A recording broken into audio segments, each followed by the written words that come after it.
I'm challenged. I don't know how to sing. I know how to chant. Thank you very much, General, and the chairperson.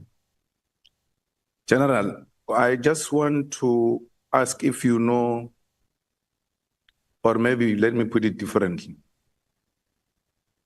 What interested you into joining the police? When I grew up in the township of Ashdown in Pietermaritzburg, I witnessed at the time the IFP and ANC were in loggerheads in the same township.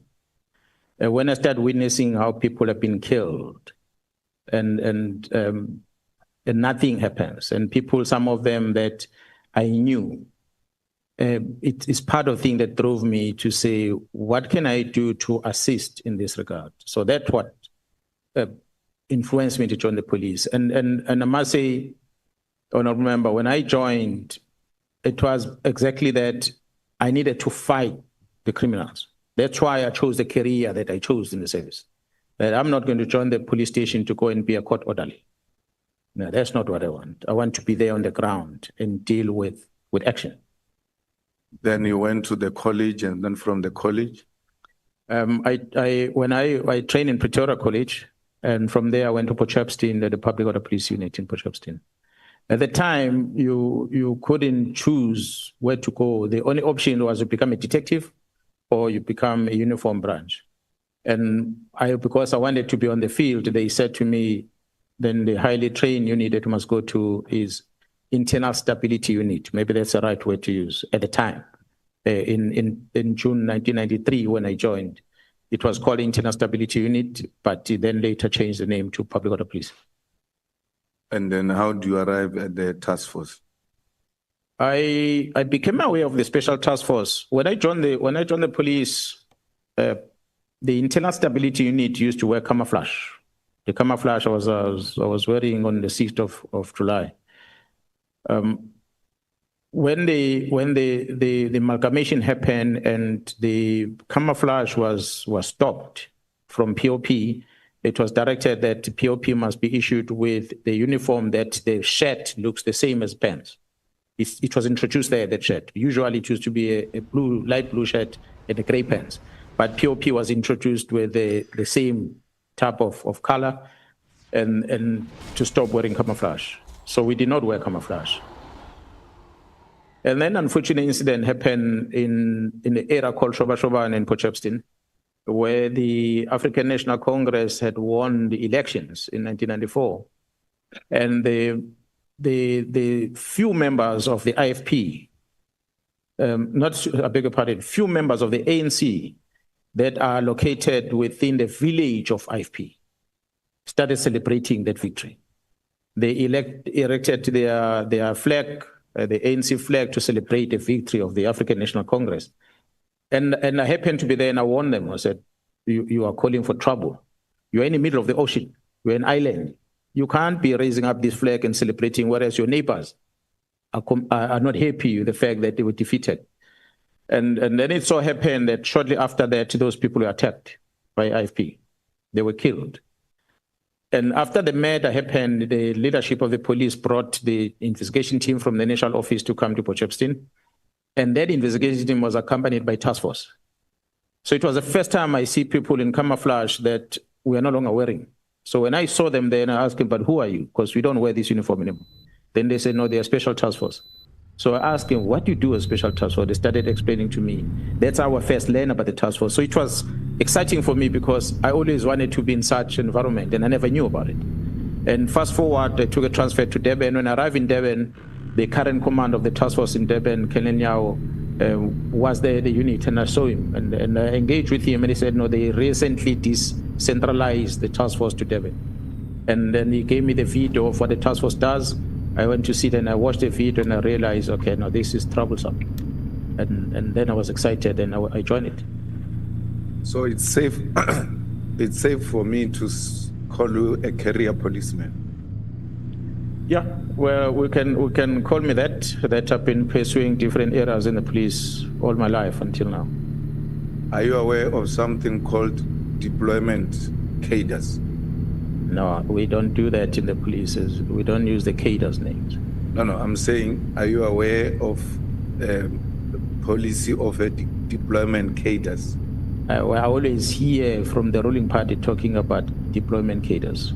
You are not a product of a deployment cadre policy. You are a career policeman. Yeah, no, I'm a career policeman, unfortunately. Those deployed cadres that came into SAPS who had no career in the police. Some claim to fame, they are from exile, they were underground, they were this, they were that.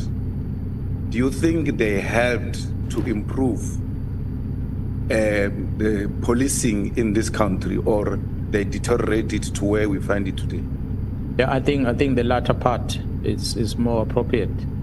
I think with this amalgamation and the presence of people who did not grow up in the police, the first thing that I think created a problem was to undermine the discipline culture of the police. That we don't use that culture. The word comrade was introduced at the time, with the police officers, a constable started calling it the captain comrade, which was foreign to the police.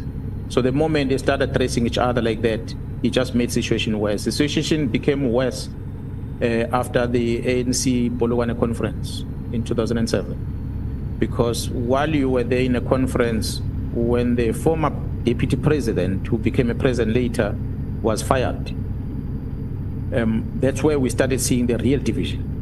Because he gets fired, and the police that's supposed to protect the former deputy president at the time started not gaining favors or support from their commanders in Pretoria. And the former president will travel with his members in an armored vehicle where the windows don't open in the 35 degrees heat, and the aircon won't be working. And they will be traveling London bread of KZN, and they'll be calling their commanders for a better vehicle, and they will be told that man is not a president. So he must drive in that heat. So the members started experiencing that. So the members within that space started getting conditioned into politics themselves, because then they favor this one who's now not treated bad. Fast forward to that, we then have a conference in Polokwane. The police management goes there, but they don't go there to police the African National Congress conference. They are going there to erect their own marquee tent on the side with alcohol and everything else to celebrate the victory that was coming. And the unfortunate part happened is that the deputy president who was fired won that election in Polokwane. And the return of the leadership back to Pretoria changed everything in the police, because we started getting a recruitment to join political parties within the police premises in Pretoria, within the protection services in the main. The division of the police got affected the most is the PSS that protects the VIPs. The members were recruited to join COPE as a political party by police generals in the police premises. So that was just the beginning of the downfall of what followed thereafter. So you then start hearing senior officers in the police started calling comrades, comrade, and it became the terminology used throughout. I think that amalgamation and the presence of the people that regarded themselves as politicians was the downfall of the discipline of the organization. And that road went even worse in the crime intelligence. Yeah, well, the members of crime intelligence might not necessarily have been politicians per se that are involved in the road, but the leadership that arrived at crime intelligence were comrades. As I said earlier, you arrive in, you are an executive member, you're a senior member, you find people know the system inside who are junior, and they capture you, they manipulate you, they make you live a comfortable life, and you are happy with that, but you don't pay attention on what they are doing in the bottom. So that's exactly what happened there. Yes, the leadership might have been from the political party coming to crime intelligence, but their intention was not the bad intentions. But when they arrived, they found these resources within crime intelligence that make available to them. And they took those resources and these resources made their life comfortable. And it just became a culture without realizing that these members that are making this life comfortable, they are actually causing more damage internal. So when these leadership are moving, and anyone that comes as the leader, they want to capture the person. And this one goes and other one comes in, they want to capture. It became a culture. And I must say, the culture that developed might not necessarily be a political culture, but the greed and members within the service that started getting involved in business and started getting interested in money. They might not necessarily be politicians themselves. They were pure police officers. But because they knew how the system works and they saw these sinners that don't know the system, and then they started manipulating it. So both ways, then you could blame the senior police officers, although junior, as well as those ones that came from outside the organization. But in the body of, I hear the leadership, in the body of the crime intelligence, were there no cadres who were claiming to come from Bokoto in the ANC underground intelligence and all of that, who joined the intelligence, not as leadership, but as operatives? Yeah, they are now get involved in these covert operations, but they don't have necessarily the skill or qualifications as career policemen. Sure, there's a lot of them that arrive like that. There was a lot of them. We've had a system that we're trying to work with in the police of the former non-statutory force members that needed to be rewarded in some degree within the service that were employed. So they arrive at different levels.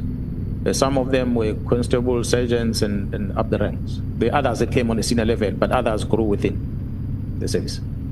So how do you become now the acting national commissioner? I don't know whether I should thank my grandmother, wherever she is, because I was sleeping, and I was going to wake up in the next morning to travel with the National Commission of Police to visit Mpumalanga province. When I get a phone call from the General Dladla, who was in charge of the presidential team, and he says to me that the minister wants to see me in the morning. I did not know the reason for that call. I then had to phone the chief of staff at the office, actually spokesperson of the Minister of Police at the time, who was a spokesperson. That general was a spokesperson of the National Commission, General Mkhwanazi, because he was the National Commission of the Police. I phoned her and I told her, say, we're supposed to be traveling in the morning with a police jet to Mpumalanga. I've been called by the minister, so I'm no longer traveling. I don't know what he wants. But ordinarily, because I'm from the Special Task Force at the time, and I'm in charge of the component that deals with Special Task Force and all these high-risk operations, from time to time, if the presidential team have got some risk that they've identified somewhere, they always call on us to come and provide that technical support on them. I thought maybe there's something that might be a threat, either with the president team or somewhere that the minister wanted to talk about. I arrive in his house and he says to me, the president wanted to see me, so I must go and meet the president.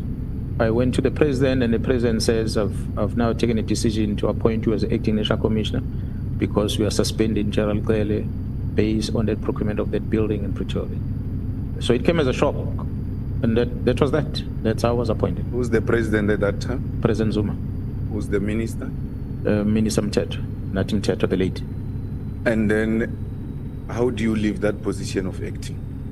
And ceremoniously so, because I was frustrated with the role that the minister was playing over Mdluli over time. And I felt that I cannot be able to work within the political space in this fashion. If this is how the people operate or occupying these positions supposed to interact with executive authority, I'm not willing to take instructions of this nature because they are not right. They are wrong. They are encroaching into the management responsibility of the police commission, of the national commissioner.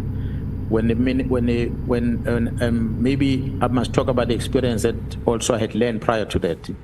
Mdluli is the only general in the South African Police Service that was ever appointed by the panel of ministers in the history since we started in 95 to date. I said the Act only allows a minister to appoint a national head, nobody else.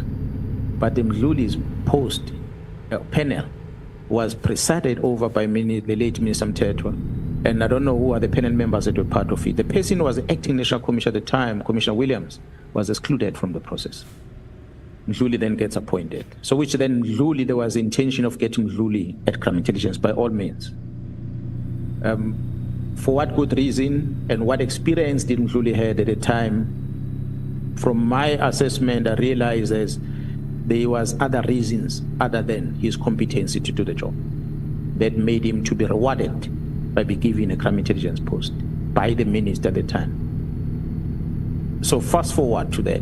When there is these disciplinary steps taken against Mkhwanazi, the ministers want to intervene and say, you can't do this and that. You can't discipline the man. You shouldn't do this. You shouldn't do that. The minister. So we then confirmed that he brought him into the organization because it was a reward for him to come in there. And so that conflict and having assessed these things, and I must say, Honorable Chair and members, I did not know about the Guptas before until Sheraton Hotel in Pretoria, when I was invited to meet these gentlemen by the late minister who says, do not use City Press and Sunday Times to advertise. We always advertise posts on those newspapers because they've got a big footprint in the country. We're looking for something, we advertise on those newspapers. And the minister says, don't use those papers because they're not helping, they don't want to transform and so forth. Use New Age. Yeah, well, I thought, okay, maybe we need to rotate papers, maybe New Age must have an opportunity. I didn't even know what is New Age. Then I went to the office. When I presented this thing to the management, they said to me, you know who owns New Age? I said, no, who owns it? They say the Guptas. I said, okay, so what is wrong? At the time, remember, I'm coming from operations side. I don't even know what this Guptas about. They said, no, these ones are implicated politically in this fashion and that fashion. Besides, they don't have the footprint equal to what Sunday Times and City Press has. So if we advertise through them, a lot of people are not going to get information anyway, because they don't supply their papers across the land and breadth of the country. So that's how I got to expose. So taking those and adding them together, then I realized I'm in deep in a political space here, and I'm not comfortable with this, and I cannot take it. I'm either going to fight with the minister, which is going to end ugly. Let me tell the president that this is not what I signed for. So it's either the president allows the minister to do what he does, or he let me go and go back to the operations and chase criminals. So that's how the president decided he's going to bring someone, and then Jarpiaha came. And indeed, I went to sit at home for a year without doing anything. Now, when the minister communicates to you not to continue with cases against Mkhwanazi, how does he do that? Does he write a letter? Does he call a meeting? How does he communicate that? Please stop cases against Mkhwanazi. Yeah, he called me into a meeting in his residence, and it is in his residence where he was in company of the Inspector General of Intelligence, Advocate Khabde, the late, where he says to me that the advocate was telling him that I forced her, that she must recommend that Mkhwanazi be charged. That's where we had a debate, because I did not force her. And I told the minister, if you want me to do what you say I must do, put it in black and white. And they did not want to put it in black and white. Instead, he instructed the Inspector General to put it in black and white, so that I use the Inspector General's recommendations for me not to charge Mkhwanazi. That is on a disciplinary part. But on the criminal part, it was not the minister directly, but it was Advocate Mkhwanazi from the NPA. I hope the members have got Advocate Bredenbach, who's an MP here, who's a member of this committee. Perhaps she must come and sit here and talk to ad hoc committee and explain what was her role on that case, because I understand that she was the one who was holding that criminal case against Mkhwanazi, where she was instructed, from what I was told, to withdraw that case from court that they had already set. So why did she then comply with that instruction? I have no clue. Now, when you communicate to the president that we're engaged in some illegal activity which I didn't sign up for, how do you communicate that to the president? Because the president would have ordinarily asked for something in a written form. What did they say to you? Or did you write to the president? How did you communicate this to the president that there's something going on Yeah. which is not up to what we are expected to do as police? It is unfortunate that I did not write to him. I went there in person. So I had a one-on-one engagement with the president about it. And you're correct, honorable member, would have expected the president to conduct some investigation on this thing. But the president didn't. He simply said, okay, if you're having issues with the minister, just give me time. I'm going to appoint someone else to take over from you. And that was the end of the meeting. And that's President Zuma we're talking about? That's correct. We did not do anything about this matter when you communicated to him that we have been invited into doing wrong things? Yeah, no, they didn't do anything about it. Now, why do they put you at home after releasing you? They went to fetch you from your position, ask you to come and act, and then when you say, I can't be part of a criminal syndicate, you are sent home. What do they communicate to you around that time? What is the reason of you staying at home? Honorable members, when I had met with the minister, I called the entire top management of the SAPS and I told them what transpired in the minister's residence. And I told them that they must prepare themselves, that they are all going to be fired and they're going to be victimized because whoever is going to come in is going to come with a mandate that perhaps will say they must get rid of everyone. Some of the senior managers took me serious, others did not take me serious. But because I was prepared for that, indeed that what happened. Maybe Gerald Pierre must come here and explain why she did not allocate me a post for that long and allow me to sit at home and draw a salary every month. She will have to come and explain that because she was the boss. She's the one who's going to have to come and explain that despite my experience, as I've displayed here, that she will choose to appoint junior people to go and act in positions that they did not have much of experience of, whereas I'm sitting at home. There was a person who was a non-trained police officer. With respect, she joined the police and she's heading our training currently. She was deployed as a head of crime intelligence at one stage by Gerald Pierre. Will I be correct that you were actually being punished for being disciplined? I believe so. I believe so, honorable member, because it did not only end there. It was not only about sitting at home. It was sitting at home and state security, crime intelligence, deploy counterintelligence against Mkhwanazi, against Khumalo, against Masimo. So we were not just kept at home, but we've been monitored 24/7.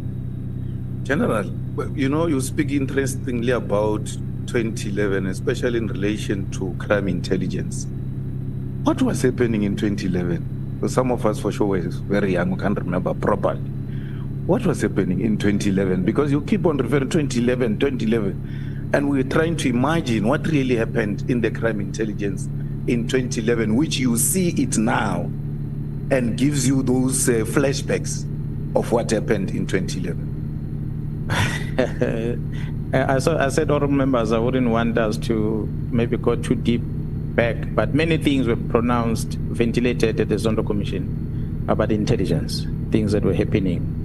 I will invite you to go and read that report again. But at crime intelligence at the time, what was dominating the media space was the looting of the secret fund account in such a manner that it ended up getting a name of slush fund. Majority of the citizens know it as slush fund. It's not a slush fund. It's a secret service account. But because it was misused to that extent, it then became a slush fund. That's what was dominating the media space in 2011 when I came in, which was a sore point within crime intelligence.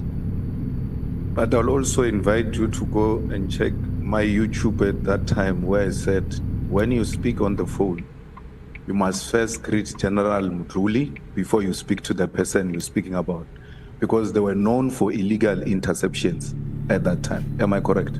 Yeah, that's correct. That's correct. That's why Gerald Cele himself, as initial commissioner at that time, fell victim of the same thing. Now, you now are back, you're appointed. I know you went acting, came back, and then you appointed a provincial commissioner in KZN. How does that happen now, and what is the minister's position in relation to that? Did you object to your appointment or anything of that sort, or there was consensus that you must go to KZN? You talk about 2021? No, when you became full-time, yeah, not Yeah. acting. Look, when I approached the National Commissioner in December, there were delays. I met with the minister because he needed to be consulted. Minister Cele at that time did not want me to leave the head office. He wanted me to still remain at the head office, and he felt that maybe my expertise would be wasted if I go to the province. I'm better off to assist at the national level. But I pleaded with him that I needed a new challenge. So it took that long until March.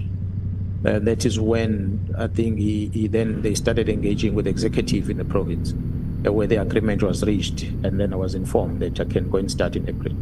So starting from December until March, there was a long time of discussions. At that time, the provincial commission had left, and there was someone acting. And so I came in to take over from someone who was already acting at the time. My aim was to be appointed before the provincial commission leaves, so that we can do the handing over, which is something I did when he came in 2019. When he came in, I sat with him for about a week doing handing over before I went back to Pretoria.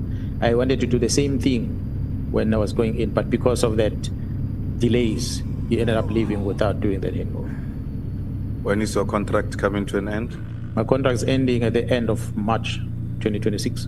Is there any discussion about renewing a contract, or everybody just went that quiet about it? No, there's no discussion. The discussion, according to the rules, can only start 4 months before. So we're not there yet. We're not yet there? No, we're not there yet. Okay. Now, General, the political killing task team, according to your explanation, I don't know if they were calling it PKTT at the time, when Balula was saying we need to do something with the killings of councillors and all of that in the province. And they were assembling of a team that was working on that before 2018. So before the president made that pronouncement in Maritzburg. What was that called? It was not a team, honorable member, because you had a prioritization of the investigation on cases that involved politicians. That's what was done. But they identified a detective per police station, per district, to take those dockets. If there's a politician killed, it must be given to the detectives. But that detective was taking those dockets on top of other dockets that a detective has. So if you have a murder of someone somewhere and so forth, we have other 10 murder dockets that you must investigate. Then we have this additional one of the politician. The prioritization of the detective to investigate will be equal amongst all these dockets that he has in front of them. And a matter of fact, you might prioritize a matter of a 80-year-old woman before you prioritize a matter of a councillor of 30 years old. So then there was no prioritization in terms of investigation by the team. But it was not, correction, not the team, but those detectives that we identified, they were scattered all over. So they were not working as a team. And the president then announces that Maritzburg in an ANC event, the councillor who was killed of the ANC, he has gone there in his capacity as the president of the ANC and makes pronouncement about government on how we are going to intervene. That's correct. And I heard you saying, wanting to differentiate between the executive authority and the politician. When does the other one take leave when the other one takes over? Because it's one person. They're interchangeable, and that's a dilemma that we face, honorable member. I'm glad you're asking that question, because the members are going to claim overtime for protecting the executive member, whereas the executive member is on a campaign, political campaign, and addressing these political parties and the likes, using the state vehicle, using the state petrol, and using the state protection. And we have nothing else to say but to finance that, because that's what is currently the norm. Same with the president. You'll fly with the president to his private engagements, whether he goes on holiday, whether he's at a political engagement, whether he's at an official government engagement. He needs protection. He remains a president. You can't divorce it. Wherever he is, you must be there all the time. So when he then speaks, like in this case, He's dressed in the political regalia. He wears a political tie and is accompanied by his comrades, not the leadership of the executive of the province, but the political leadership. But he pronounced things of government, of what this minister is going to do, and that minister, and that minister, and that minister. So legally, if we're to ask me whether is that right or not right, I cannot answer. Because he remains a president. Whether he's sleeping, he remains a president. Whether he's in a rally of a political party, he remains a president. We have a duty and a responsibility to protect. We have a duty and responsibility to act on what he tells us. But of course, whatever he communicates, it has to be structured in government. I think that's why after announcing it there in that political setup on the 18th, the ministers meeting on the 21st, he came to this house in Parliament to announce the establishment officially of this interministerial committee. So I think that's where it became official government thing. He might have initiated it from the political side, but he made it official when he came here. And it became a formal structure. Maybe if we continued with that pronouncement and never came here, we will still be asking ourselves question whether was what we're doing a political decision or a government decision. But because it was confirmed in the House when the President addressed the Parliament, we take it that it was an official government position. Now, the PKTT then gets established, you are involved, Khumalo is involved, you are running the thing. You are in charge of this team. And one morning you wake up to hear that dockets are in Pretoria of something that is your baby. What happened there? Did your own team got so compromised that when they were told to bring the dockets, they could not give you a hint that someone is calling for dockets in Pretoria? Because the way you're explaining the relationship and the engagement you had with this PKTT, it's in such a way that it's so intimate that no one can just come and say to them, do this, and then they don't bounce it back with you before they act. What really happened there? Was PKTT infiltrated and compromised, and an underground operation took place and took the dockets to Pretoria without your knowledge? Honourable Member, I'll invite you, perhaps, if it does happen, that General Khumalo arrives here and appears before this ad hoc committee to be able to explain, because he's the one that gave the instruction to the members to bring the dockets to Pretoria. I said yesterday, and I'm saying again, I was not very pleased with him, because when all that happened, he had not told me about what was happening. So when I was engaging with him, as I was confronting him, he said, you know what, there's just too much politics. I've been complaining about SBIA ever since to the National Commissioner, but whatever I say doesn't matter, it seems like it. And the SBIA continue doing what it's doing.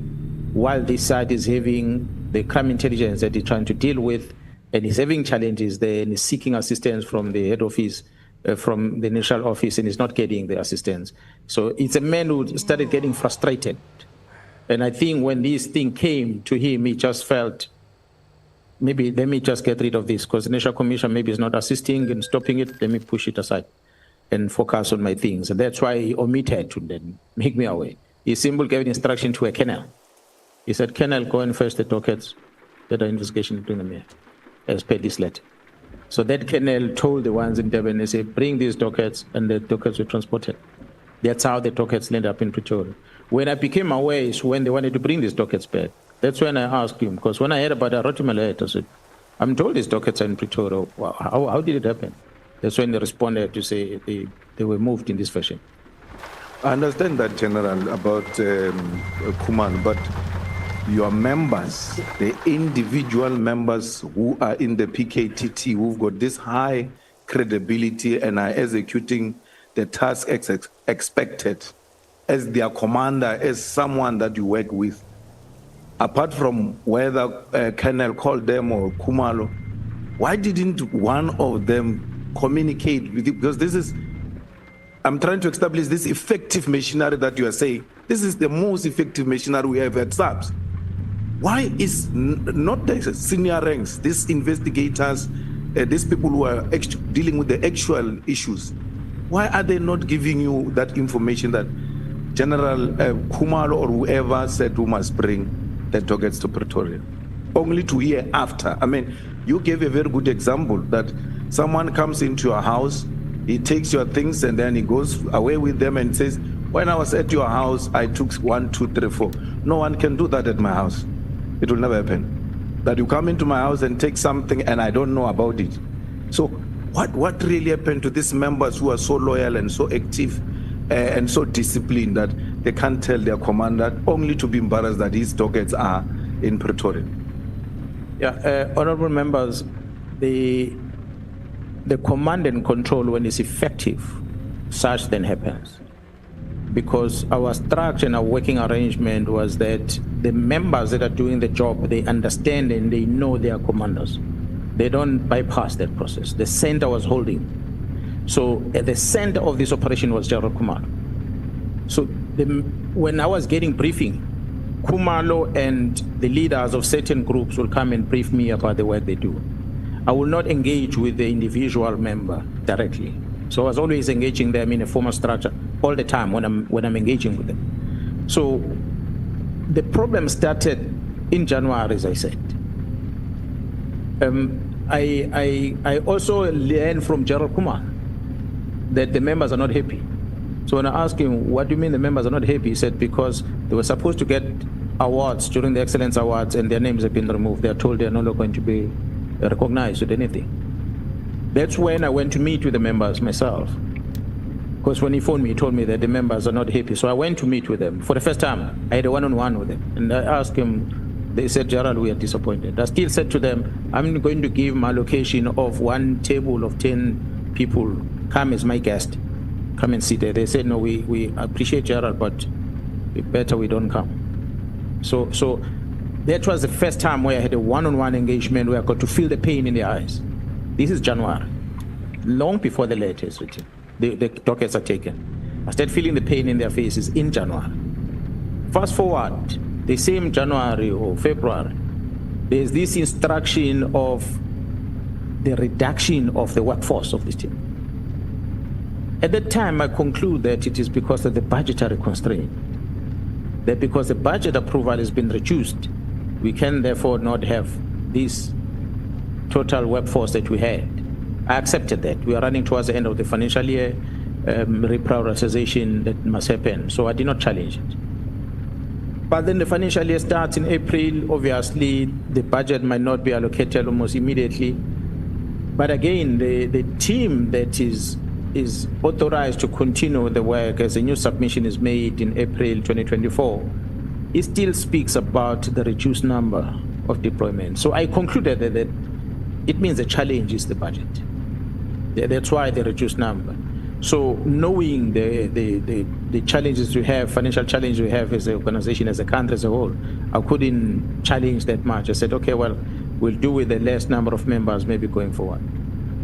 But when this communication of DOC has been taken up to Pretoria came, I then realized, but these problems started back then, the letter, the members not getting rewards, and the members are starting to question themselves from January about the work they are doing, whether they are upsetting the executive and why the executive is treating them like this, up until the period when these dockets in March are taken up to Pretoria. So it's already a couple of months back, and that's why the members, I think, they became numb to complain about anything, and they didn't say anything. They just kept quiet.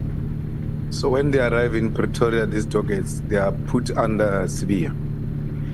SBIA is in charge of both crime intelligence and detective. It is my understanding that SBIA wrote to the Divisional Commission of Crime of Detectives, General Mkhwanazi, to take these dockets from crime intelligence. So I don't see on the directive where did he want these dockets to go to. But it's my understanding that the docket were kept at the office of a brigadier under General Mkhwanazi's office. Of course, General SBIA remains the boss overall. So meaning he has access to those dockets in one way or another. Of the 121, there were 5 dockets which had clear instructions of arrest. That's correct. What happened to those dockets? Have you arrested people since the dockets are back? Have you arrested people? How far are these cases? And if they still remain unresolved, what is the issue? We are still looking for the other suspect, but two of the suspects have been arrested on those dockets, and one of the suspects unfortunately died. I think he was already identified, but he died, so he couldn't be charged no more. But the others, we are still looking for them. General, what do you mean the minister you met at Mbangeni and the minister you met in this letter are not the same people? They're totally different people. Why? I asked myself the same question, I don't remember, because when I approached the chief of staff, when I called him on the 2nd of January after learning of the letter, after seeing the letter, it was my understanding that the relationship between me and him will allow for him to secure the meeting with the minister, as he did before the minister came into the police. He was able to say, oh, you are the provincial commissioner, I know the minister, so that he get to know you since you are policing his environment. He doesn't live here, he works at Department of Water Affairs, so come and meet him. So we met. It was a meeting, one of the elders and one of the senior government leaders in the province. It was not a problem because we just did that unofficially. So when it's time for us to talk business, I expected the minister is going to open his arms and say, I know you're already through Nkabinde camp, but that never happened. And that's where I started wondering what could be the reason behind it. But when he's in front of me, he smiles all the time. But this, what I'm asking for, is not happening. Now, if you say the minister did not write a letter, and this is not the same person I see who smiles all the time when we meet, and the one that I see in the letter, two different people, will that be an excuse that someone gave a minister a letter and the minister signed? Because he doesn't dispute that is his signature. Once he signs, that is his letter. And we can't say minister didn't know, someone misled the minister, because I don't understand which angle are you trying to take there. The minister signed a letter. Even if he said, I didn't read the letter, I just signed it. It is his signature. It means he didn't do his own duties by making sure that he reads through the documents before he signs them. Is there any excuse why shouldn't we hold this letter against the minister himself as his own letter? Well, it is the minister's letter. When I registered a complaint, a criminal complaint, minister is one of the suspects that I'm pursuing in that complaint I have, because he's the author of this chaos. How far is that case? The chaos. This is a real chaos.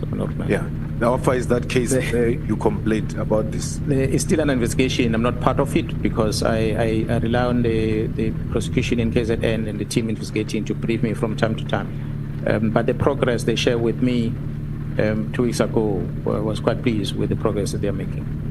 The minister owns the letter. He signs it. It's his letter. However, if we're to fix the problem, it is my belief that we must go beyond the minister's ownership of the letter. With his signature, it's his letter.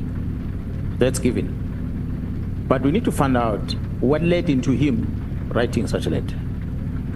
When I speak to the chief of staff and he said the letter's been going back and forth, it is against that background that made me to believe that someone crafted the letter for the minister to sign. Yes, obvious. If a person gives a gun to shoot and kill someone and you take that gun and you shoot and kill someone, it's your problem. But we need to find out who actually gave you the gun.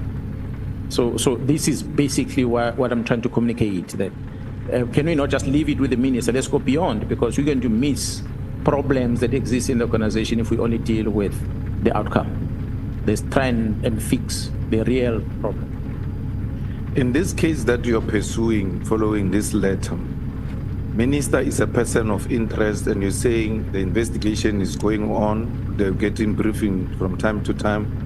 Is there any arrest anytime soon, according to the briefings you're receiving? It is my prayer and hope that by the time the 31st of December of this year comes, we'll be talking about the letter of the 35th of December last year in court. That's my hope. Now, Minister, General, don't you think, and that's my observation, you'll tell me if I'm wrong, this Nkabinde when to tell, because you explained he's got a minister, his relationship separate from you with the minister. When to tell the minister, okay, let me start different. I don't see anything wrong with you going to see a minister. It's actually part of your duty. It's your constituency. As one of the high profile people in your province, it's always important to know where your high profile people are found and who are they and all of that, so that if a call is made, you know how to respond to such a call. So I don't see anything untoward. But I think that, and you'll correct me, that Nkabinde told minister that I know the general of police here in KZN. It's my guy. You know, we roll together and all of that. And then he came to you and said, I know the minister is my guy. We roll together. So you're thinking you're going to meet the minister. And the minister is thinking he's going to meet the general. And he is not making you guys aware. Why? Later on, when a minister is supposed to appoint a chief of staff in the police, he appoints that guy because he thinks that guy has got a connection with the general of police. He's a former policeman, and it will make my work easy. Whereas a new minister of police, don't you think this guy played everybody in that space? Yeah, well, I believe there was an intention that he had when he made us to meet, definitely, which I believe maybe that what benefited him at the end. Now, General, was it not an overreach to say in that press conference that the judiciary is also involved? Because judiciary, me and you and all of us, we have a duty to protect it with everything we have. It can't be that a magistrate who has faltered wherever, because I believe if a magistrate has faltered, there is a recourse. We can take this on appeal and do all manner of things. But to use a judgment of a magistrate to then say judiciary is involved, I think it was a bit overreach. I get the point what you were trying to drive home, especially a magistrate as a member of the Judicial Service Commission. Judiciary to us is judges. We know magistrates is part of that. But when you are asked to give example of these judicial people who are involved in this wrongdoing and who are given a name of a magistrate compared to what we had at the press conference, I think there was an overreach there. Honorable Member, I had said earlier, unfortunately, you'll appreciate at the Madlanga Commission, there are two presentations that are done there. It's an open one and the in-camera. If this ad committee were to adopt similar approach, perhaps maybe engaging the Joint Standing Committee of Intelligence, you will hear things that might shock you about that, what you believe is a judiciary, which is judges, how the judge gets involved in the mix. Is that your evidence, General, that in camera we're going to hear explosive things about judges? Yeah, it's there. Now, General, I want to quickly summarize some of the issues my colleagues will deal with. Do you know, or before I go there, when you realize the minister is not giving you an ear, the minister is not listening to you, and it looks like these things are proceedings, the same way you did when you were acting commissioner, did you try to reach out to the president, or did you reach out to the president and tell the president that there is this illegal activity that is about to happen and please intervene as the executive authority? No, unfortunately, I did not go to the president. I will have relied on a national commissioner to play the role that I played when I was in that position, to reach out to the president. But do you think the president was aware that the PKTT is going to be dissolved? I cannot say that. If I listen to what he said in the recent media interview he did in Northern Cape, it makes me believe that he didn't know. When I met with him after my press briefing, he acted as a person who was not aware of what was happening. Do you know the relationship of President and Paul O'Sullivan? No, I don't know how related they are. I just don't know that Mr. Paul O'Sullivan speaks a lot about being in contact with many people, including the president. So I have not gone deeper into establishing the type of relationship they have. Does he have do you know of any relationship between him and one of the president's advisors? Mr. Paul O'Sullivan? No, not I know of. I know that there's a lot of talks about engagement, I think, with Mr. Chauke and amongst others. But again, it's something that it's communicated out there, but I never really got deeper to investigate the type of relationship that is there. Through our own intelligence, were you able to establish that Paul O'Sullivan is a member or a former member of M16? Well, I have not necessarily got the briefing in details from intelligence in that regard. I've heard the talks about it. I don't have the full briefing. What is of interesting is that he's got citizenship in 3 countries, and that makes me wonder. And he seems to have been a person who got angry when he was disturbed by being removed from the ports of entry in South Africa, the main port of entry at the time, which was Johannesburg International Airport. When he was removed, he did not take that kindly. So it will make me conclude that there were some things that were happening in that airport that made him angry. So we'll be correct to say Mr. Paul O'Sullivan is one of the rogue elements that are destabilizing SAPS and wanting to capture every senior police officer at SAPS, and if you don't cooperate, he start engaging in blackmailing activities. With no doubt, I'm going to invite the Parliament through the structures of intelligence or structures of security and whoever structures you can come up with, to look at the time of Mr. Robert McBride Turner as the head of IPD, how they were interacting with Paul O'Sullivan, bank movements, money movements, the meeting venues, the cell phone locations where they meet, how they engage in terms of investigation. I'm saying this to the members because it is that which Mr. Nkabinde told me, who is now a chief of staff at the office of the minister, that operations of IPD were planned, coordinated, and executed at Paul O'Sullivan's house. That was his words to me. So I'm going to request that such be investigated in details, because the phone will put McBride in this place, will put Paul O'Sullivan in this place, will put Nkabinde in this place, and others. And when that investigation is conducted, nobody can deny it, because we'll know exactly that all of them have been operating, guided by Paul O'Sullivan.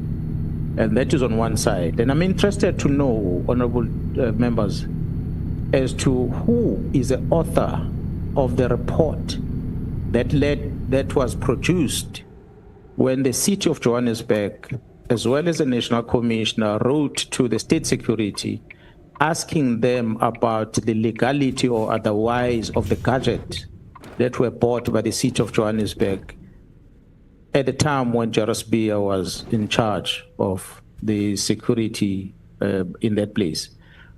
And who is the company that supplied that gadget? And how was that gadget sourced from the country in Europe where it comes from, in the UK? And I want to also recommend an investigation against the purchase of the similar gadget that was bought by DPCI back in 2010, where Julius Malema was working at DPCI at the time. Whether such was bought legally, who are the supplier, and who's the manufacturer of the things. And I'll want the Parliament to check every financial records of Mr. Paul O'Sullivan and all the individuals I've mentioned. And so that we're able to trace and draw a conclusion whether is Paul O'Sullivan a clean man or is an agent. So I think based on that investigation, we're able to conclude whether is he indeed a clean man or he is what is being said in public, an agent. If he's a clean man, why he does what he does? If he's an agent, who is he working for? But it is time that this country must not sit back and be run by Mr. Paul O'Sullivan. And if government fails to act on it, the men and women in this country, they're going to take it upon themselves to do something drastic on it. And it might not be what this government wants to do, because he has gone too deep in showing that he's got control all over. And maybe lastly, I might ask the members to say, if you ever heard of any report that is deemed to be classified, that's supposed to expose the wrong that has happened, such reports be interrogated. And one of them, IP has a responsibility to investigate criminal things. When you hear the Minister of Police says, I've got a report from IP that is classified, then you need to ask yourself a question. You are not an intelligence structure. What do you do with a classified report that you don't want to release? As IP, what is that report doing in the Minister first place? Because IP deals with the criminal case docket. Whatever you investigate must get into the case docket, and that docket must go to court. Why will it go to the minister and the minister goes out public and say, I've classified this report, I won't make it public? So these are the things that might need to be checked, because it is when the system of government fails. And you have worked hard to create a legislation to try and protect yourselves, the citizen of the republic. But if it's manipulated in that fashion, that the minister can just decide, I'm classifying this, I'm not releasing it in public, perhaps you need to ask, do your minister that classifies a document, do you have a security clearance yourself? So how do you classify something if you yourself are not vetted? You don't have a security clearance. So what gives you basis to classify something? So those are the typical examples that I'm talking about that might need to be checked. The problem in the law enforcement is so serious in this country that's why I'm saying, if these things are going to be centralized in a national commission, then it might not be fixed. There's too many problems that exist. And if we start looking at how can we decentralize some of the things, we lessen the risk against this country. And it's a serious risk, honorable members. So that's why I'm going to end on that response. Well, General, I don't understand why would a bully like Paul O'Sullivan, who is a person of interest because he's suspected to have brought some certain gadgets in the country, is now involved in the destabilization of the security cluster, is so deeply involved. Why is the National Commissioner, or including yourself, not opening a case on crimes against the state? Because when you are engaged in the destabilization of the security cluster, you are a national security threat. And therefore, a case should be registered against you, and he must be investigated and be arrested, because he has been going on for a very long time. He has become untouchable, he has become a bully, and it looks like everybody is so helpless around him. What makes it like that? Why are we not opening a case at that level as police, if we have this kind of information to verify the authenticity of the things we hear, so we legitimately investigate him, especially on crimes against the state? Yeah, well, I think majority of the things that are happening that Paul O'Sullivan is doing at the head office, and the authorized people that are closer, that are affected, that should be assisting us in such investigation, that should be acting on it. Myself, I have not necessarily pursued anything because I never really had much details of what. I will hear him talk about things. What triggered me, first time that drew my attention to him, when he published through the media, he published the photos of General Mkhwanazi, who was the acting national commissioner. When he published the photos of General Mkhwanazi's house when it was still under construction. And then I started asking myself a question, this house was finished about a year ago. How did he get hold of these photos? That was very interesting to me, that it's not like we're investigating now and you go to the place, there's construction, you take photos. But he shows a building, a structure that was under construction a year or two ago. And he started with a complaint later and he says, this man was building a house of this amount and this is how he was paying for the house and so forth. If the Paul O'Sullivan is going to come and say the National Commissioner, and I said to the National Commissioner, we need to open a case against this.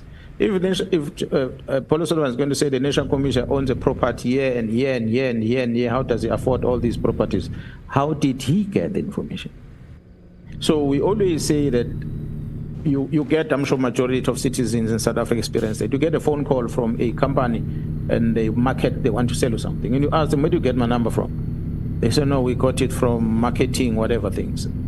The reality is our communication, our contact details, our personal information gets to be shared with third parties without our authorities. That's a reality. And nothing much happens on it. We see it with the marketing happening on our phones, and then we see with people that act to be activists like Paul O'Sullivan that are going to start publishing things that you wonder, how did he get hold of these things? And if those things exist, why didn't you open a case and get them registered? But he doesn't talk about a case. And what disturbed me the most, which I said to the National Commission, I don't understand how you keep quiet about this. When the National Commission was appointed, Paul O'Sullivan came out public and he said he was given the names of people to profile. He himself said that the presidency gave him names of particular number of people to profile whether they are suitable or not. And he made recommendation who is suitable or who's not suitable. And some of us didn't know that. When a national commission is appointed, it means his profile went via Paul O'Sullivan to profile. So if that is true, it therefore means the president had invited him to come and give advice at the presidency. And that becomes a serious risk for us. So, but I said to the National Commission, it affects you. If it was me, I was going to open a case, but I don't think this thing should be allowed because this man is saying he's now making a decision as to who becomes the National Commission, the police. General, I want to follow up on the drug cartels. Every time we're told of a big five, and a big five, my understanding is that it's a drug cartel. And when we are asking for the names, we are told of Matlala and Molefe, who are now in jail. But they're not in jail for drugs.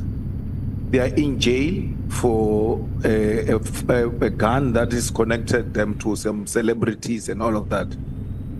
Meta and all. For Transnet, DJ somebody and how do I conclude that these are the big five of drug cartels? Because they're not charged with drugs. And like you said, the drugs are a big problem. Not that others are not a big problem, but the drugs are the ones that are going to destroy the young ones.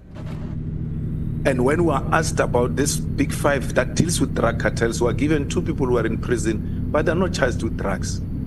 How do I conclude that indeed these are members of the drug cartel? Oh, no, remember, the details can be presented by the team as a covert operation. They have the details about it that I might not be able to talk to it. However, a strategy of arrest, of an investigation of a case, you might arrest a person, although in this case you are labeling them as part of Big Five, and the Big Five is involved in this drug syndicate. We might not arrest them for the drug specific, but the bigger investigation that talks about drugs is there. But the charges that we are putting against them are something else. It's a strategy we employ in the police to keep people behind bars until we're ready with a bigger case and we throw it in. A typical example is the same strategy we employed in KZN when we were dealing with the AKA case. And we arrested a whole lot of them for other cases, just to keep them in custody until we were ready with the main case when it was matured. And we could identify all of them. And then we started charging all of them for the murder of our celebrities. Otherwise, they were already in custody. So similar strategy we are doing on these ones. We are taking them for other cases. We are adding any other case because they've got many cases. Safe to say, with respect to the case of the death of that employee at Vereeniging, Mr. Swart, it had nothing to do with drugs. It was tender issues there that involves Mr. Mleef. But the murders of these DJs is drug related. When the picture you're going to see when the matters gets to court is that this one thought he's clever by stealing this one's drugs and he starts selling them, and this one then killed him. Mm. So not to say the victim is a clean man on drugs. He died because of something that he did wrong to this one. So we have a consignment of over 200 million rand, for instance, if I use that as an example, The policy in the organization is that you identify exhibit, you book it in the SCP-13 register in the police station, you leave it there. If it's such big thing, that you transfer it to another safer storage place, which in this case will be a forensic lab if it's drugs. But it so happened that in KwaZulu-Natal at one stage, there was a consignment found in Durban. And our laboratory in Durban is at Manzimtoti, which is about 10, 15 kilometers away from Durban. And they did not have a facility to keep such consignment of drugs. And the next place where we take these drugs to is Pretoria, where we keep these drugs in the bigger storages. But it so happened that case that the drugs were entered into the SCP-13 register of a police station, booked out the same time, and transported south of KZN to Port Shepstone, and locked into the offices of the PCI that had no one guarding it. And during so-called alleged load shedding at night, there was a break-in in a big storage facility. A break-in inside that facility, there were bags of drugs, and there were also other drugs that were not associated with the ones that came, the consignment that came in, and there were firearms, illegal firearms that were also stored in there. But when the break-in happened, the only thing that was stolen was this specific consignment of 200 million rand worth of drugs, and nothing else. You arrive at the crime scene, you will expect the crime scene is being cleaned, everything is stolen. But you arrive there, you find an AK-47 standing there, then you say, but why didn't they steal this AK-47? Then you realize the mission was not the AK-47. The mission was drugs. So they came to collect what is theirs, and they took it away. They left everything else untouched. And that made us conclude that it was a planned break-in, because the question we are asking TPCI, why did you allow these drugs to come to your offices and there's no one guarding, and you have load shedding, and this thing happened during load shedding? So we believe the information tells us that those drugs taken there ended up in Johannesburg are part of the drugs that caused about majority of the murders that happened in Johannesburg. Because people took it and they started stealing, and they did not deliver them where they were supposed to deliver them. And that's what caused the unhappiness from some of the people. So yes, we are not talking about the drugs on the arrest of Mlife, but drugs is part of the problem that leads into the murder. The charge is a murder, but the reason is the drug that comes as a result. So there are many others. The ones that we are not mentioning is because we have not charged them with anything. That's why we're not comfortable to even mention them. But they are there. Second last, General, MPs involved with these drugs cartels and criminal syndicates, because we are MPs sitting here, and when we are told MPs are involved with drug cartels and criminal syndicates, we start asking ourselves, who are those? And that's what the public is asking itself. And, General, apart from the registering a criminal case, as an MP, if I'm engaged in unethical conduct, there is a committee called Ethics Committee where I can be reported. I don't have to be investigated through intelligence or anything of that sort.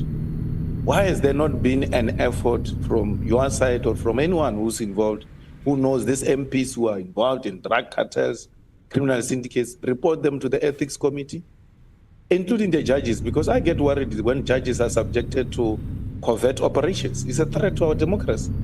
Any judge that gets involved in wrongdoing must be reported to Judicial Conduct Committee, and will deal with that matter at that level. Not to be told that there's a judge who's going to come before me in the... I'm very sensitive around judges, because once they are threatened, me and you are no longer safe, because that is the last arbiter. They are the ones who must safeguard us.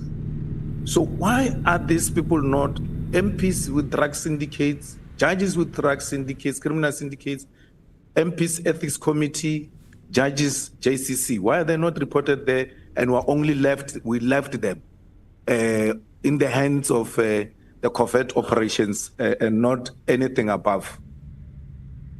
Yeah, well, majority of these things happening in Gauteng, Honorable Member, and the team investigating in Gauteng has not necessarily involved me. I got to share information, I get to know information because they're briefing me. And what I said earlier, what drew me into this mess was the closure of the PKTT, which was a KZN. Had they left it alone, I wouldn't be sitting here today because I would not have been privy to what's happening there. I became aware because they're updating me because they had my members there, and suddenly there's a closure of the team, and then I get to ask questions. That's how I start slowly. Although they are feeding me with information, but it remains a counterintelligence information, so they're not giving me the full picture. They are drips and traps, and I'm also not asking questions. I ask where there's a need, and they give me what I need to know. So how are they handling it going forward within that investigation? I said earlier, it's an investigation that is not only handled at crime intelligence alone, but is within the intelligence structure. That's how elevated it is. So how are they going to handle it further? I trust that they will follow those channels so that they can be able to deal with it. There are instances that the PKTT have registered complaints against presiding officers in KZN. As based on their conduct that we have done. So when we talk about, yes, we use the name judiciary because we wanted to indicate the seriousness of what is happening. I said, unfortunately, some of the information that is at hand, it's a covert information, recordings that are there that I might not be in a liberty to just communicate. I listened to them. That's why I was able to say, okay, here's everything. This is a conclusion that I reached to bring the attention to the leadership to say we have a problem. The MPs that might be implicated, and I must say up front, as I said about the minister, I'm not in a business to protect people, but I must also acknowledge that majority of the people that end up being implicated, I spoke about the letter of Minister Mkhwanazi of December, the majority of people that get implicated on things, they arrive there by default. They're not aware that they are getting there. So if you're going to be a political party or an MP and you get a financial support from somewhere, and the person who's giving you this financial support is not disclosing the intentions, you're going to get hooked. By the time you open your eyes, you are right in the web. You can't escape it. So sometimes it comes in that fashion without you paying attention. You'll invite, you stand outside your house, you call an Uber car, then the Uber come and pick you up. You have no clue who the driver is. He arrives there and he loads you in the car. You have no clue what's in the boot of the car. There could be a dead man inside, or there could be arsenal of firearms, there could be drugs in it. But when the police stops in the roadblock, who do they arrest? The driver, including you. Because we are found in this consignment of drugs and the dead body. So by default, you become, we can say we're a victim, but you're a participant to a crime. But you're not aware that you're a participant into a crime. So there are many MPs that might fall victim in that fashion. But there are some of them, few, that deliberately are part of the problem, and knowingly so. So we are dealing with those as part of the investigation that we are doing. So it's not that if we're to use percentage-wise, I cannot say that all the MPs are in the wrong, but definitely I think Parliament took a right decision by demanding to know who's financing political parties. But what maybe is missing is to know who's financing an individual MP. Because the MPs within the same political, they've got ambitions. They fund their own resources to do political campaigns so that they get into leadership positions in the political party. How they go about getting this money can be part of these criminal activities that we are talking about today. And they might not even be aware themselves because someone is helping them to elevate them to a position. So the party discloses, but the individual doesn't, because it's not everything that they disclose. So it's some of those things that might need to be looked at going forward. Thank you, ma'am. General, thank you very much. I just want to, in a respectful way, disagree with you on the decentralization of police, and especially the examples you are giving. Those were tribalistic divisions that took place in our country, where you had Leboa police, you had Venda police, you had Zulu police. It can't be that we decentralize the police and we go back to the ethical divisions of this country. We are a unitary state, and therefore we seek to unite and become one thing irrespective of ethnicity or the color of your skin. What you are suggesting may even play in the hands of racists who are now calling for independence of certain provinces away from our own country. And we think that perhaps you need to re-look into it. I agree there shouldn't be one individual with so much power. But how do we democratize it without decentralizing it? I think that's a debate we can have even beyond these walls of parliament. Thanks, General. Yeah, no, thanks, Chair. Honourable Member, I agree. The decentralization might not necessarily mean exactly to be like the homeland, as it were. I use that as an example. But then I went further and I said, there are many countries, first world countries, that are structured like that. That one country has got a federal system and they've got the local system in terms of reinforcement. And certain examples, honourable members, was that to have a person in a national office to worry about an assault case in a locality, it's something that we might have to look at whether can a local police that does not have to account here be able to carry such docket. So those are things that we might need to start discussing. Whether is it something that falls under the provincial government, whether it's something that falls under the region, if it were, we have to discuss. But the ultimate, what I'm talking about, for instance, maybe using this opportunity, honourable members, is that we adopted the culture of organizing ourselves as an SAPS in line with the district model that the president came with. I've argued in the BOC, Board of Commissioners, many times that this is a wrong structure that we've adopted. Because we are structured to our point, our end result is court as the police. So however we organize, we must organize around the court, not organize around municipality.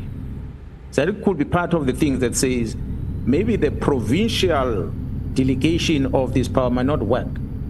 Maybe we must look at how the NPA structure, must look at how the justice themselves, courts are structured, because they remain national, but they are kind of independent at the provincial level with the jurisdiction of how they operate.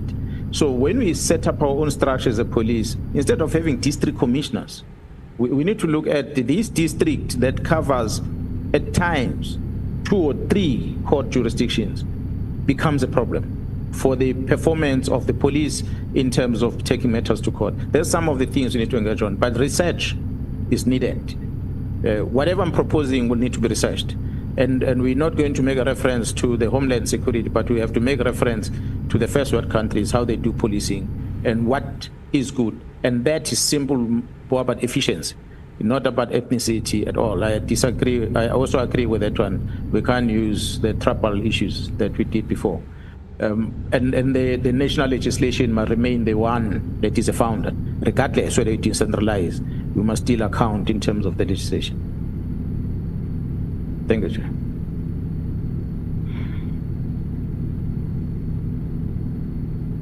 Thank you, Chair. Mine is going to be very short. Good afternoon, General. Just on 2 things. We spoke about the whole thing. The reason why we're here is because of political parties and the political party, or the political killings task force.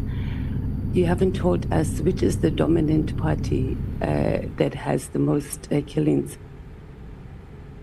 or that has, obviously people have been convicted, etc. We've got 18 represented parties here in Parliament. In KZN. Which party have? The PKTT operates in KZN. And the biggest party that has been affected by this is the African National Congress. Okay. And I think that's where this whole investigation started. IFP, DA, and then EFF have also become victims, but by and large, it's been within the African National Congress. And I qualified that last time when I presented that the policy, we believe that the policy decision that was taken by the party to decide who becomes a mayor instead of people voluntarily on their own campaigning contributed to that on one side. On the other side, the access to the resource in terms of tenders, the controls or the influence that the people that are sitting in certain position has over the officials in terms of these tenders that are issued there, it became another contestation that lays into. That's why when we're doing the categorization of the people that we're going to prioritize, city manager or municipal managers, procurement officers within municipal managers, the CFOs were part of the category of people that we must prioritize. We are talking political killings, But we look at the case, it's not only politicians there. You have these officials because the motive is a matter because of a tender. So, and the person killed is an official. So we take that and we prioritize it. That's how we're investigating. So to speak to the issue of political involvement or political capture, I can say, of the justice system, and we're probably pushing it here a little bit, but I'm just going to... President Ramaphosa, you said in 2018, made the decision at an ANC meeting that we are going to establish the Political Killings Task Force.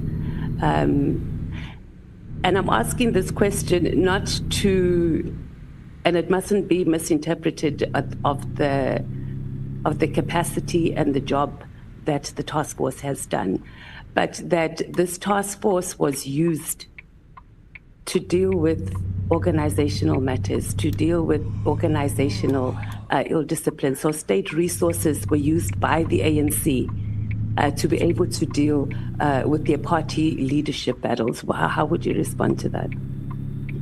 Yeah, that's why I said, had the president ended with that outside that house address on the 18th, and there was never any other address in government after that, I would have agreed with you saying that it's been a political thing from the beginning to end. It might have started political. Government that leads society today in this administration are the political parties that came with the manifestos and they told South Africans, this is what we're going to do for you and the likes. And the political decisions and the proposals sold to the society leads into elections, which leads into the formation of government. So when the government execute their work, they execute exactly which they promised as a political party when they were campaigning. And that's what ends up into a policy of government going forward.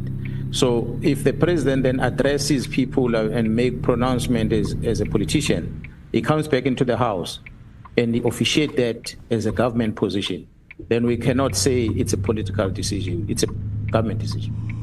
So such as an example I made, political parties, once they are in government, they are government. Any decision coming out of the committee cannot be said it's a decision of this and that political party, because there are others that are not here.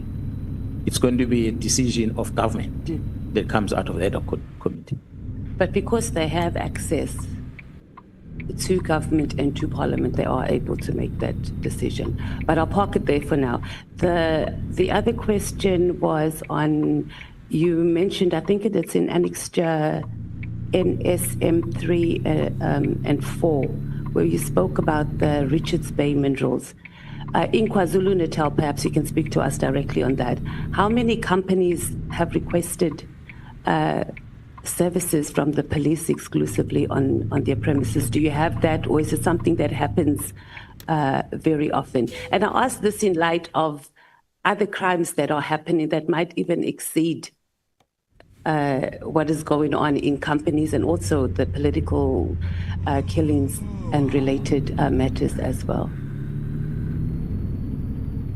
I must say, Honorable Chair, honorable members, that as far as I've been in the province of KwaZulu-Natal, I've never received any specific request from a company for a specific protection.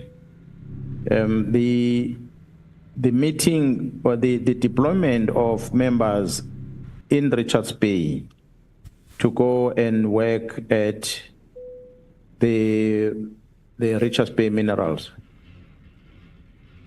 After it happened, the group of companies under the CEO of Chamber of Commerce in Richards Bay invited me to a meeting. I think the meeting was held in one of the hotels in Richards Bay, where I had to explain to them, why am I giving preference to Richards Bay minerals with deployments? Why am I not prioritizing them?